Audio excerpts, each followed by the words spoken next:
Yo quisiera comentarle, en diciembre del año 2022 yo le hice una entrevista en su casa y usted, justo cuando sucedió lo de Pedro Castillo, y usted saludó la caída de Castillo porque obviamente mencionaba que se estaba cumpliendo con la norma y respaldó la sucesión de Boluarte. Luego usted tuvo una conferencia de prensa en la Plaza San Martín a donde fue abucheado inclusive por gente que estaba de su lado. ¿Hay algo que haya cambiado en usted desde ese diciembre hasta ahora? Bueno, primero quiero hacer ver que yo soy nacionalista, no soy de izquierda. Y cuando la plancha presidencial de Perú Libre asume la presidencia, yo continué preso. Y esa plancha presidencial prometió indultarme y no lo hizo. Salí por pena cumplida. Entonces yo hacía mi política independientemente del gobierno, que sabía que era inepto. Y es obvio que lo era.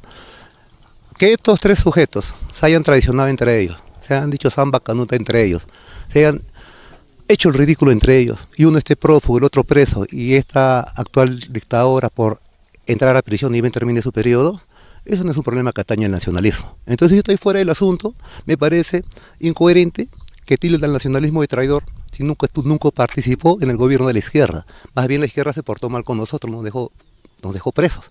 Hemos salido porque nos comimos la cárcel. Contrario a lo que pasó hace 50 años con el nacionalismo en el poder con Velasco. Liberó a los presos políticos izquierdistas, Hugo Blanco, Héctor Béjar, que fue canciller del gobierno de Perú Libre. Entonces, yo creo de que en ese momento el sector castillista estaba con sangre en el ojo y no escucharon lo que querían escuchar. Y yo les dije sinceramente en ese momento que yo no podía defender a Pedro Castillo porque él mismo no se defendía. Porque si a un presidente, sea cual sea, lo tildan todos los días de corruptos, la prensa, si es inocente, en 5 minutos da una conferencia en prensa y se luce, siempre y cuando sea honesto. No lo hizo. Entonces, la verdad que el nacionalismo, no sé, es intrascendente, el tonto rencor de cierto sector pequeño, de una izquierda chanfainista, en este aspecto, el sector castillista. Y repito, yo lamento profundamente la prisión de Castillo porque creo que en el fondo era un buen hombre bien intencionado, pero la ineptitud es fatal en la presidencia. Y quiero hacer ver que nosotros los nacionalistas, si llegamos al poder, vamos a dar una lección moral a la izquierda. Así como Velasco lo hizo, vamos a indultar a su presidente Pedro Castillo para decirle cómo se hacen las cosas, cómo cuando hay una decisión presidencial se cumple y no se barajan las cosas. Entonces, esa es mi respuesta al respecto. Pero usted acaba de decir justamente que Dina Boluarte es dictadora, entonces no habría, no cabría la posibilidad de que ella hubiera sido parte de la sucesión presidencial. Es que lo era. No era no porque yo lo diga, sino porque lo dijo Castillo y Vladimir Cerrón, ganaron la elección.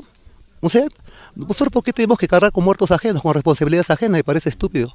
Entonces, lo que le puedo decir es, para nosotros, Boluarte es tan despreciable como Toledo, tan despreciable como Llanta, tan despreciable como Kuczynski. Son fujiconstitucionales. Y aún el gobierno de Perú Libre, marxista, leninista, lo que tú quieras, no osó remover al presidente del BCR, Julio Velarde, que es el verdadero piloto automático de la República Perú, donde los presidelincuentes son simplemente fusibles en un simulacro de democracia, que en verdad es democracia. Y la izquierda demostró su incapacidad. Entonces, en ese episodio de la Plaza San Martín, que no hubo un mitin, siempre fue nuestra posición, claro, ahora también. Y lo que me dicen bastante poco de la capacidad neuronal de la izquierda chanfainita es que, primero, cuando se pide la renuncia de una presidenta o de un presidente, tácitamente se le está reconociendo.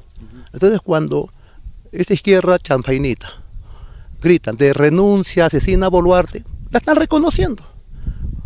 Tal como yo lo hice en Locumba cuando reconozco a Fujimori porque me estoy rebelando contra él. Así como hice en Andahuayla, donde para rebelarme contra Toledo tengo que reconocerlo previamente. Esto es cuestión neuronal. Y dos, que también me hace ver la poca calidad neuronal de los liderazgos de la izquierda, es que no se daban cuenta de que si en ese momento, que era su sucesión constitucional porque ellos la habían puesto, no la puse yo, ellos la pusieron, desaparecía del mapa esta fulana que ellos pusieron, ese mismo segundo entraba en el poder el general Williams como presidente de la República, era presidente del Congreso. Y Williams es el autor de la masacre de la Comarca. es el autor de la matanza de policías que yo pagué pato por eso, en Andahuaylas, autor del crimen de Estado, o sea, enemigo acérrimo del enocacerismo, enemigo acérrimo del pueblo peruano. Entonces, esto es mucho para decirles a estos señores, no se dan cuenta de nada, por eso su ineptitud. Yo como político, me encanta caerle bien a la gente, pero más me encanta decir la verdad, yo no puedo ser emotivo, tengo que ser racional. En ese momento, ni uno de estos fulanos era racional, todos eran emotivos. Y ahora se están dando cuenta el entorno de Castillo, puro delincuente. Shimabukuro, los otros, ¿no? Los 20.000 soles, ¿no? Entonces yo lamento el fracaso de la izquierda en el gobierno por ineptos, así como lamento el fracaso del nacionalismo con Ollanta por traidor. El gran damnificado es el pueblo peruano. Entonces con nosotros, que hemos estado en el cautiverio 18 años, que hemos soportado desde la prisión a pie firme la traición de un hermano, hemos soportado a pie firme la falsa promesa de un presidente de izquierda como Jorge Castillo, que no me indultó, me comí la cana, como diciendo Castilla, hasta el último momento. Entonces, obviamente, nos seguimos con nuestro proyecto y no podemos, ¿por qué?, cargar muertos ajenos y errores ajenos de organizaciones ajenas a la nuestra. Nosotros somos nacionalistas, no somos marxistas. ¿Qué hacer entonces ahora en una nueva campaña electoral para que la gente vuelva a confiar en cierta clase política como la que usted plantea, por ejemplo, y no tener los mismos episodios de gente que postula con ideas de izquierda pero que gobierna con el neoliberalismo? Claro. Mira, esa pregunta yo creo que es válida para todos los candidatos de las opciones izquierdistas como nacionalistas, porque en el Perú las opciones, las banderas nacionalistas coinciden a menudo con las banderas izquierdistas, ¿no? Entonces, lo que yo creo que, como no hay bola de cristal que exista, lo que existe sí es la ejecutoria de cada uno, existe el pasado de cada cual.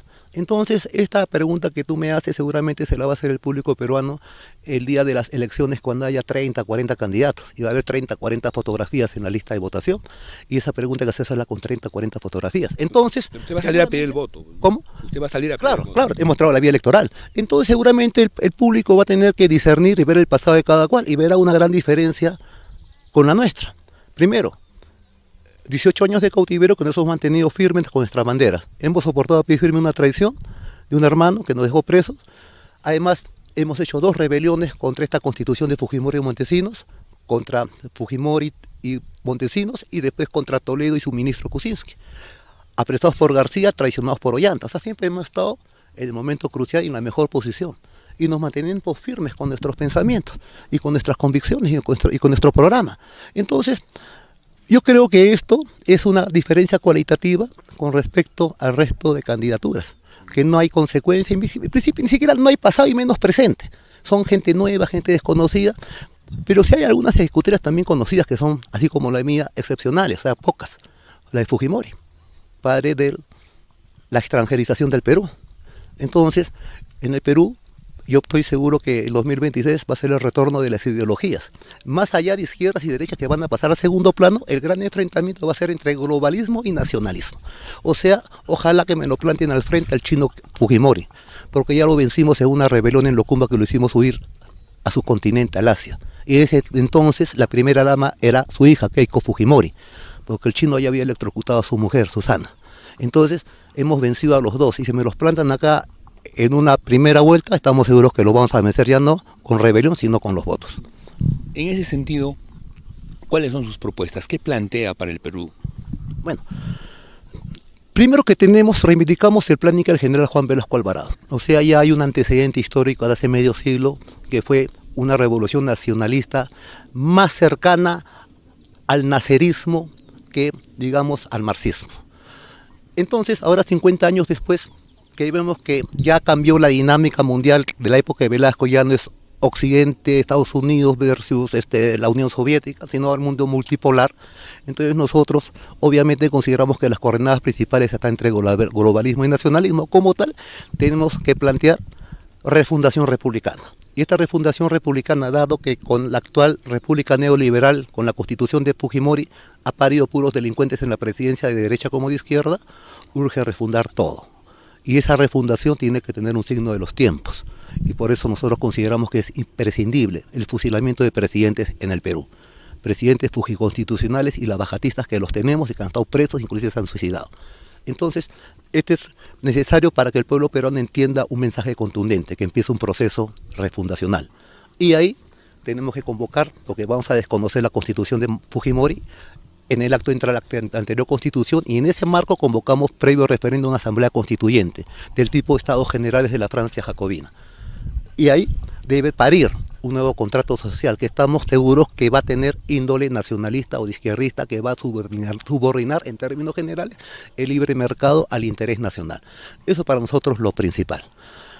Y entiendo yo que una vez, desde el punto de vista ideológico netamente, que una vez que se hace ese, se refunda la República, el etnocacerismo pierde razón de ser, porque ahí decidirán los nuevos representantes si optamos por un socialismo en quechua o un capitalismo en aymara, pero por fin nuestro y donde los errores también sean por fin nuestros.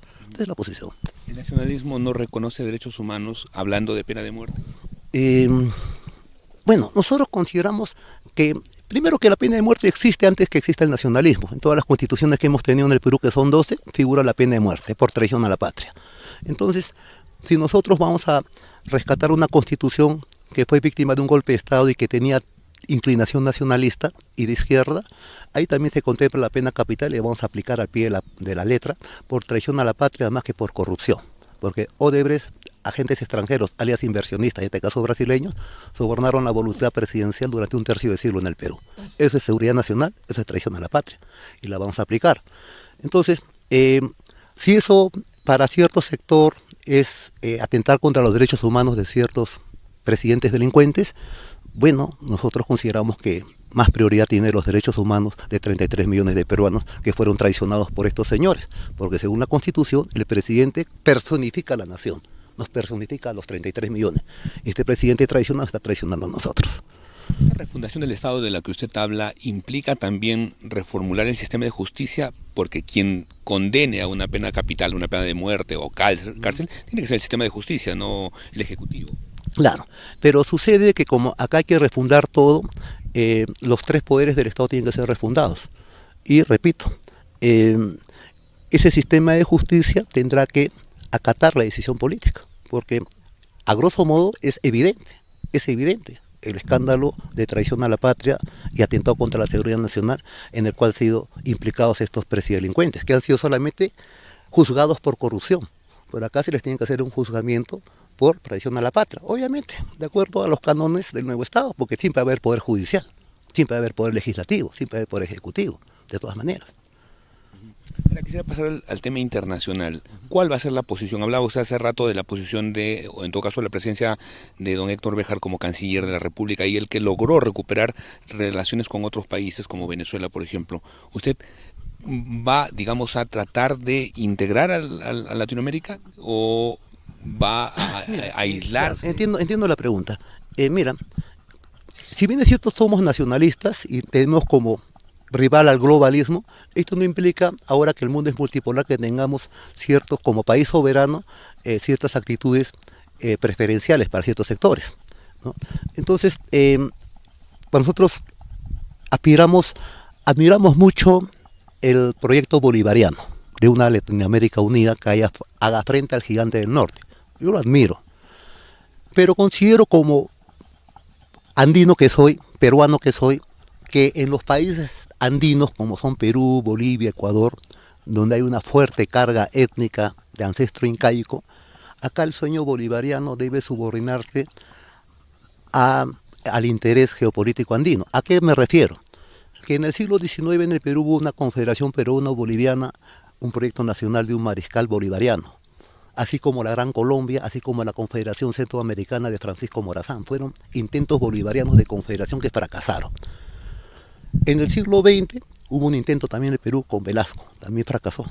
Entonces nosotros acá en el siglo XXI, si el pueblo peruano nos honra con brindarnos las riendas de su destino, aplicaremos una nueva geopolítica de índole de una internacional incaica. O sea, un sueño bolivariano, claro, aspiramos en última instancia a eso, pero por el momento arrancamos con una internacional incaica que reunifique lo que antes estuvo unificado.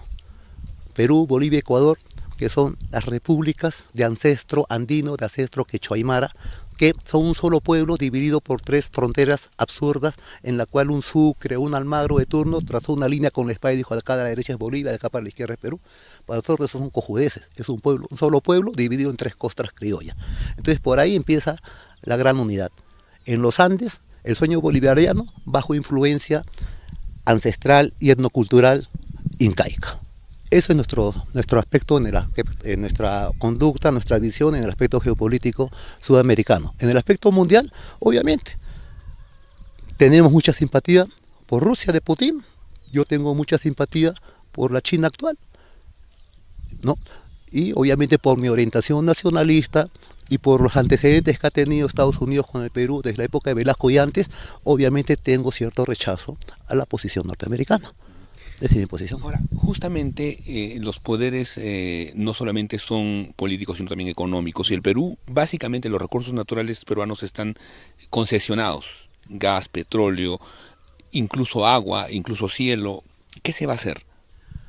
Bueno, creo que el tercer punto de nuestro decálogo, que es la plataforma política, las consignas, o sea, la orientación general, es renacionalizar todo lo extranjerizado, empezando por todo lo chilenizado.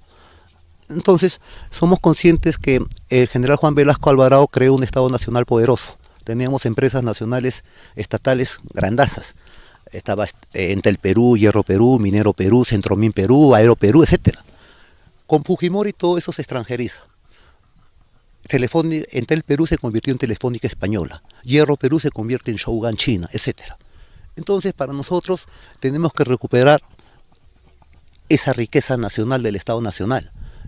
Y como vamos a desconocer la Constitución en cuyo marco se hizo ese saqueo, para nosotros va a ser, desde el punto de vista jurídico y político, bastante sencillo recuperar esa riqueza en función a la restitución de la Constitución del año 79, por lo cual yo me he rebelado en 2 ocasiones. ¿Y eso incluye estatizar y desconocer contratos? Es que los contratos de estabilidad jurídica están en el marco de la Constitución del 93, que tiene un origen nauseabundo, ilegal y antinacional. Entonces, obviamente vamos a crear un problemón, soy consciente y lo hacemos adrede, porque la solución la vamos a dar nosotros. ¿Y cuál va a ser la solución? Renegociamos todo. Y esa renegociación va a tener, obviamente, nuestro objetivo último va a ser nacionalización, que puede darse en versión privada como estatal. Por ejemplo, a mí me encantaría que Telefónica Española la recuperemos y puede recuperarse estatalmente como Entel Perú, pero también privadamente con empresariado nacional peruano que sea nacional y que se comporte como tal. A mí me encantaría recuperar LAN Chile o LATAM, que antes era, y formar Aeroperú bajo conducción estatal, o también un consorcio privado de expilotos de la Fuerza Aérea del Perú con pilotos de COICE, que son los pilotos civiles que salen del Perú. A mí me encantaría eso. O sea, la nacionalización, ahora para nosotros, a diferencia del general Velasco de 50 años, que solamente nacionalización era sinónimo solo y solamente de estatización, para nosotros ahora se da un cambio. La nacionalización puede darse como estatización o como privatización. Y repito, esa privatización con un empresario patriota. Es lo que exigimos. Muchas gracias, mayor. ¿Algo que quiera concluir? Bueno, creo que en el Perú estamos en tiempos históricos. Un tercio de siglo de una república neoliberal que simplemente ha extranjerizado a la nación y ha quitado hasta la identidad a la nación. Ya era necesaria una reacción del pueblo peruano, y esta reacción peruana evidentemente es recuperar la soberanía. Y las únicas opciones políticas que tiene el pueblo peruano para recuperar soberanía salen desde el nacionalismo o desde la izquierda. Compatriota, ya, muy bien. Señora, sí, he visto hablando allá, en la radio siempre. Allá, qué gusto, Antero. Allá tienes teléfono, ¿cómo te voy a...? Vienes para julio, no me cogí todo. Claro. ¡Compatriota! ¡Viva el Boyero Tauro! ¡Viva! ¡Viva Salandín!